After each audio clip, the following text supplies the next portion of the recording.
Si tu aimes le gaming, n'hésite pas à rejoindre ma chaîne Twitch, le lien dans la description. Salut les amis, j'espère que vous allez bien. On se retrouve pour parler de Boruto avec le chapitre 62, notamment avec des informations officielles en rapport avec le contenu de ce chapitre et un potentiel combat qui pourrait avoir lieu entre Kawaki et le personnage de Code. Mais juste avant, si vous souhaitez avoir encore plus d'actualité sur l'œuvre de Boruto, que ce soit le manga papier ou l'anime, n'hésitez pas à rejoindre mon serveur Discord Manga News.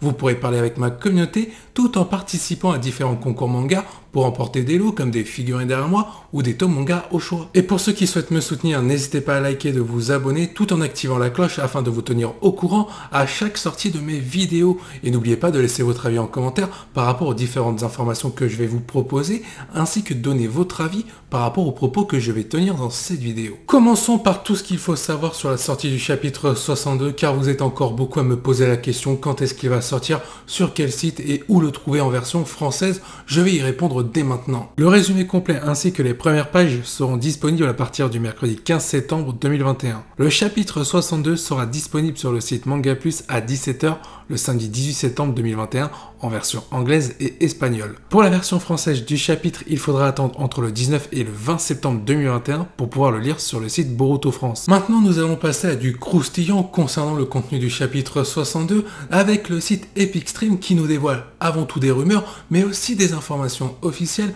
Mais avant cela, on va commencer par ces fameuses rumeurs, notamment concernant Amado et de son cyborg. Rumeurs concernant le contenu du chapitre 62 de Boruto. Durant ce chapitre 62, le cyborg secret d'Amado pourrait intervenir pour tenter de récupérer Kawaki qui est parti du village de Konoha pour rencontrer le personnage de Code. Les intentions mystérieuses d'Amado vont se dévoiler à partir du chapitre 62. Il se pourrait qu'il ne soit pas aussi digne de confiance qu'il n'y paraît. Amado pourrait être à l'origine de tout ce qui s'est passé dans l'œuvre de Boruto. J'espère que cet article vous a plu. Je rappelle que vous pouvez donner une note entre 1 et 10. Plus vous allez vers 10, plus vous sentez que cet article peut être fiable en termes de rumeurs sur ce qui pourrait se produire dans le scénario du manga. Maintenant, je vous propose qu'on regarde ensemble les informations officielles d'Epic Stream sur le manga Boruto et sur ce qu'il pourrait se produire dans le chapitre 62. Informations officielles concernant le contenu du chapitre 62 de Boruto. Dans le chapitre 62, Boruto devrait se lancer à la poursuite de Kawaki. Cependant, suite aux actions de ce dernier, c'est le personnage de Code qui le trouvera en premier. Ce chapitre mettra en avant le face-à-face entre Kawaki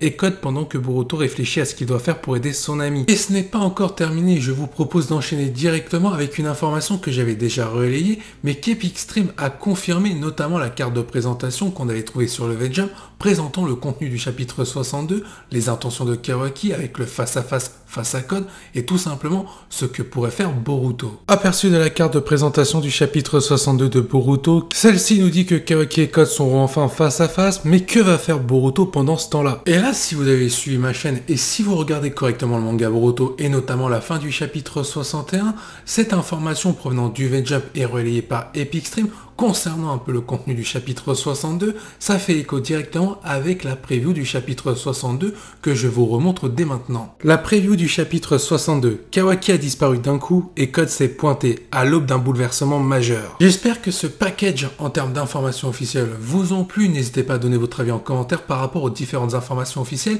que j'ai pu citer à l'instant en donnant votre note de 1 à 10, plus vous allez vers 10, plus vous êtes hypé. Passons maintenant à la partie analyse et on va commencer par analyser les différentes rumeurs autour du personnage d'Amado et notamment sur ses connaissances, d'où proviennent-elles. Ce qui est plutôt troublant avec Amado, c'est qu'on a l'impression qu'il connaît toutes les qualités et les défauts d'un Ototoki, que ce soit leur pouvoir originel, notamment le Byakugan, ou tout simplement comment les combattre, comme si Amado était lui-même un Ototoki.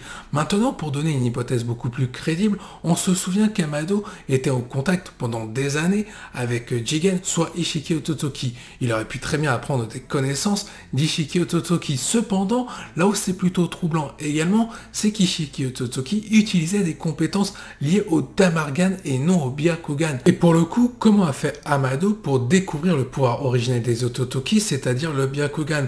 Après, il y a plusieurs hypothèses. Le fait qu'il ait été au contact d'Ishiki Ototoki, il aurait pu lui présenter d'autres Ototoki. Mais la situation est encore plus dramatique, car ça voudrait dire qu'Amado est déjà au courant qu'il y a d'autres Ototoki qui sont peut-être déjà sur la planète Terre. Il y a aussi une théorie, comme je l'ai dit plus tôt, Amado pourrait être un Ototoki pour la simple et unique raison qu'il serait lié à Kaguya Ototoki, qui pourrait être sa fille. Cependant, la chronologie de Naruto Shippuden et Boruto ne correspondent pas par rapport au fait que Naruto Shippuden s'est déroulé 15 ans avant Boruto et que Amado a perdu sa fille il y a 12 ans. Dans tous les cas, le problème qu'il y a avec Amado, c'est qu'il donne beaucoup d'informations à Naruto et Sasuke, mais surtout pas les informations les plus intéressantes encore. Par exemple, à Naruto, il dévoile qu'il a conçu Kajin Koji sans dévoiler que c'est le clone de Jiraiya. Et le pire dans tout ça, c'est que dans chaque création qu'il a pu faire, Amado a dénaturé les shinobi. La preuve, Kajin Koji n'a plus rien à voir avec des valeurs de shinobi. Tout comme le personnage d'Ao qui avait survécu à la fin de Naruto Shippuden grâce à Amado, mais qui a perdu toute valeur en tant que shinobi.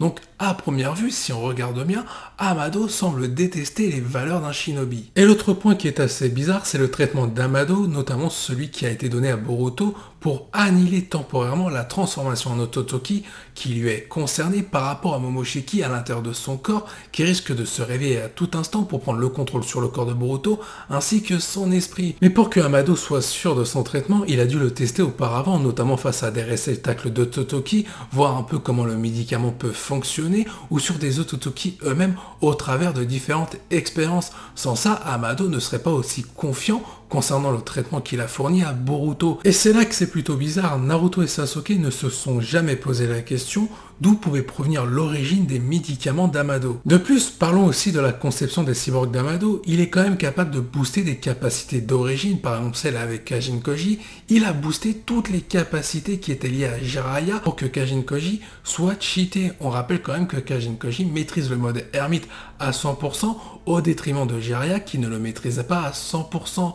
Et pour le personnage de Code, on retrouve la ceinture métallique qui lui permet de se téléporter derrière un ennemi, un peu comme Minato. Ce qui fait que le personnage d'Amado est autant mystérieux, c'est que quand celui-ci fait une révélation, il y a 2 fois plus de mystère par derrière. Parlons maintenant du cyborg d'Amado qu'il est en train de créer dans le plus grand des secrets. Il pourrait même intervenir dans le chapitre 62 pour arracher Kawaki des mains du personnage de Code.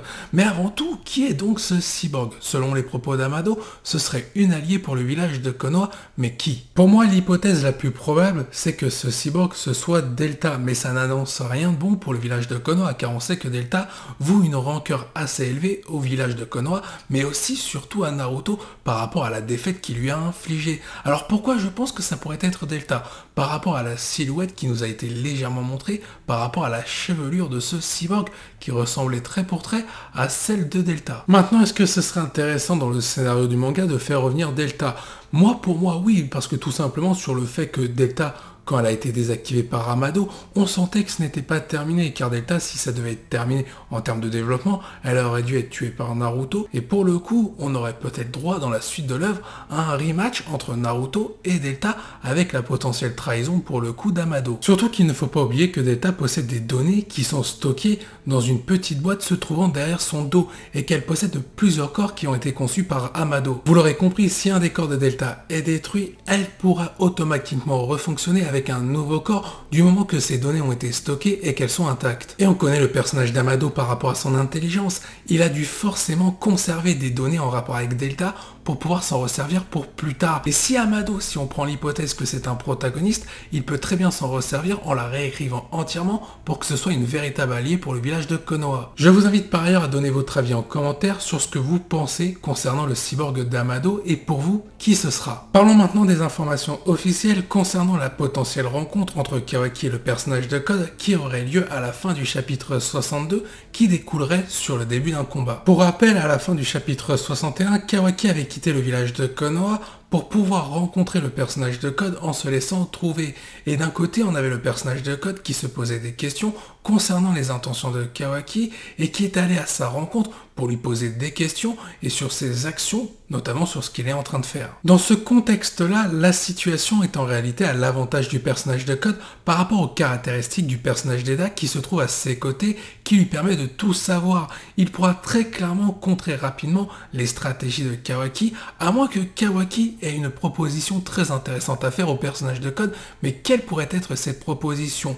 Personnellement, pour que la proposition soit crédible, il faudrait le retour d'Ishiki dans la balance afin que le personnage de Code finisse par réfléchir à la proposition de Kawaki. Mais évidemment, la proposition de Kawaki doit avoir une condition, certainement de garder en vie Naruto. Le problème dans cette situation, c'est que Kawaki a mis tout le monde en danger, que ce soit le monde Shinobi, le village de Konoha, Naruto ou encore même Boruto. Car si le personnage de Code a promis à Eda de ne rien faire à Kawaki, il pourra très clairement s'en servir comme appât pour attirer Naruto, Sasuke, mais aussi Boruto afin de le livrer au Jubi. De plus, dans la logique des choses, quand le village de Konoha va apprendre la situation de Kawaki qui est désormais en danger, il ne va pas rester sans rien faire et Naruto va mettre en place des mesures nécessaires pour retrouver le plus rapidement Kawaki et le libérer des mains de Code. Mais c'est là qu'il y a un véritable problème. Si le village de Konoha envoie ses meilleures forces à différents recoins du monde Shinobi, ils ne pourront pas protéger le village de Konoha à sa pleine puissance, car si Code est à la poursuite de Kawaki,